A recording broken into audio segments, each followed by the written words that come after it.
अस्सलाम वालेकुम। आज हम विंटर स्किन केयर टिप्स के बारे में बात करेंगे। विंटर सीजन में, सर्दियों के महीनों में आपको किन किन चीज़ों का ख्याल रखना चाहिए अपनी जिल्द को सही रखने के लिए। देखिए, सबसे जो मेजर चीज़ है वो है हवा। हमारी हवा ड्राई हो जाती है, ह्यूमिडिटी कम हो जाती है सर्दियों के महीनों में, जिसकी वजह से आपकी स्किन के अंदर जो पानी होता है वो हवा में चला जाता है, ठीक है, एवेपोरेट हो जाता है। सो स्किन ड्राई हो जाती है नेचुरली। सो लिहाजा स्किन को आपने बेसिकली क्या करना है कि ये ड्राई ना हो, क्योंकि देखिए ड्राई स्किन जो होती है ना वो ख़राब भी हो जाती है। ख़राब किस तरह होगी? उस पर छाइयाँ, एक तो वो डल हो जाएगी, रंग थोड़ा सा मध्यम हो जाएगा। दूसरा, उस पर छाइयाँ पड़ने का डर होता है। छाइयाँ होता है पिगमेंटेशन, और पिगमेंटेशन को फिर बाद में ठीक करना बहुत मुश्किल होता है। तो इसको भी अवॉइड। और फिर उसके अलावा स्किन उतरती है, पीलिंग होती है, जिसकी वजह से अगेन स्किन ख़राब होती है। आप गड़े बन सकते हैं, स्कार्स बन सकते हैं, वो परमानेंट डैमेज हो सकती है स्किन। सो पिंपल्स निकल सकते हैं, पिंपल फोड़े, इन्फेक्शन भी हो सकता है, राइट।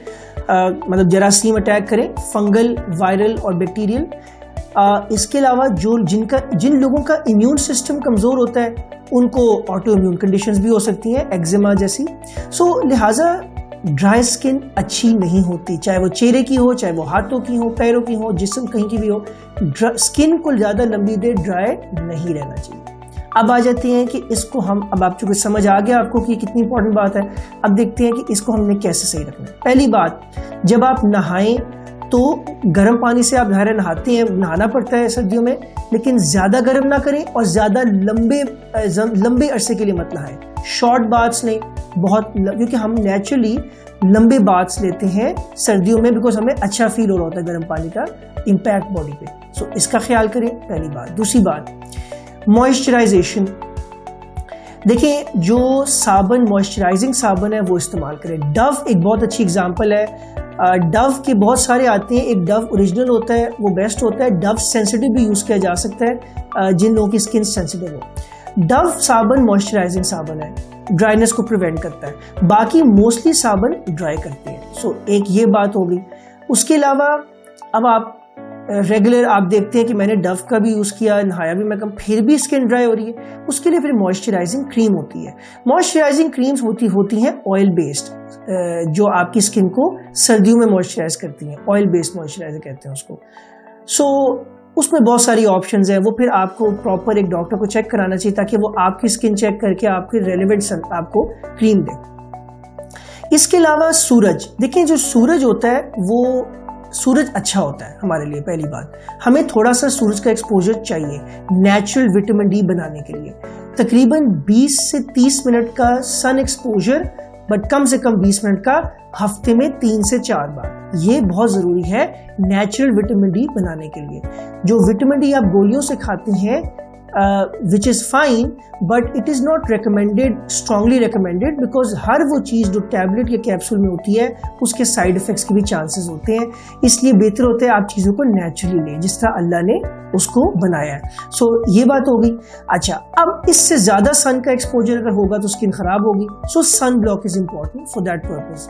सन ब्लॉक्स फिर अगेन उसमें बहुत सारी वैरायटी आती है। SPF 30 ऑनवर्ड्स होना चाहिए, SPF 30 से कम नहीं होना चाहिए। और दूसरी बात, बहुत सारे लोकल सन ब्लॉक्स के बारे में बता दूं, उनमें अमूमन SPF 10 भी नहीं होता। मैं आपको आज ये बात बता रहा हूँ। हमने बहुत सारे सन ब्लॉक्स को टेस्ट भी किया है, बहुत सारी रिपोर्ट्स हैं हमारे पास, तो मैं उस बेस पे आपको बता रहा हूँ। इसलिए किसी अच्छे डॉक्टर से सन ब्लॉक को रेकमेंड करवाएं। इसके अलावा अगर आपको कोई मेडिकल इशू है स्किन का, उसको इफेक्टिवली ट्रीट करवाएं, बिकॉज सर्दियों के महीनों में अगर आपको एक्जिमा, सोरायसिस या ऐसे मसले हैं तो वो वर्स हो जाते हैं ड्राइनेस की वजह से। सो उसका इफेक्टिव ट्रीटमेंट करवाएं। इसके अलावा अपनी जो डाइट है इसका ध्यान करें, क्योंकि डाइट में एंटीऑक्सीडेंट्स होने चाहिए जो आपको फ्रूट्स और वेजिटेबल्स से मिलते हैं। फ्रूट जूस मैं रेकमेंड नहीं करूँगा, बिकॉज जूस में फिर चीनी का कंटेंट बहुत ज़्यादा आ जाता है, फिर वो आपका वेट गेन होगा। लेकिन साबुत फ्रूट खाएं, और उसके अलावा जो वेजिटेबल्स, सब्ज़ी, सलाद, ये आप दिन में कम से कम एक बार फ्रूट और एक बार सब्ज़ी ज़रूर खाएं। ठीक हो गया। इससे आपको एंटीऑक्सीडेंट्स मिलेंगे जो आपकी स्किन का इम्यून सिस्टम को स्ट्रॉन्ग करेंगे और ऑक्सीडेटिव स्ट्रेस को काउंटरएक्ट करेंगे। ऑक्सीडेटिव स्ट्रेस वो चीज़ है जो आपकी बॉडी एक्सपीरियंस करती है due to environmental stressors like sun, like air, जो हमारी आजकल हवा भी बहुत टॉक्सिक हुई हुई है, उसके अलावा भी बहुत सारे केमिकल्स। अच्छा, अब आ जाते हैं केमिकल्स पे, मेरा फेवरेट टॉपिक है। मेकअप, केमिकल्स हर तरह के, इवन पेंट, इसको अवॉइड करें। ये आपकी स्किन के लिए ना सिर्फ स्किन के लिए ख़राब है, ये एंडोक्राइन डिसरप्टर्स हैं, प्लास्टिक्स एज वेल।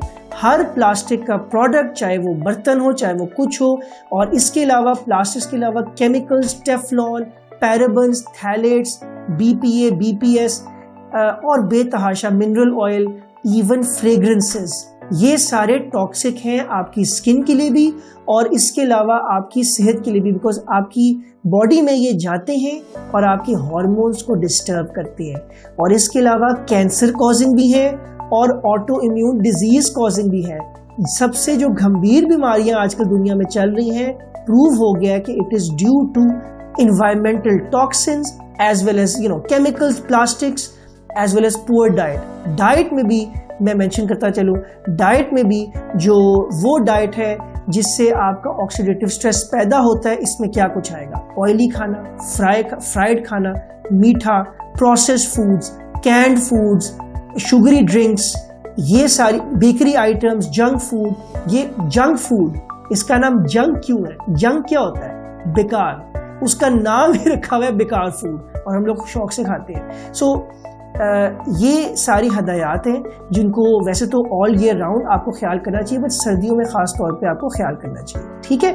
और पानी, 8 ग्लास पानी मिनिमम पिए, इससे कम मत पिए, क्योंकि पानी भी ज़रूरत होती है आपकी बॉडी को और आपके स्किन के लिए। इसके अलावा बहुत सारी गाइडेंस है, बट अभी के लिए जो मेजर चीज़ें थी वो यही थी। अंटिल नेक्स्ट टाइम, अल्लाह हाफ़िज़।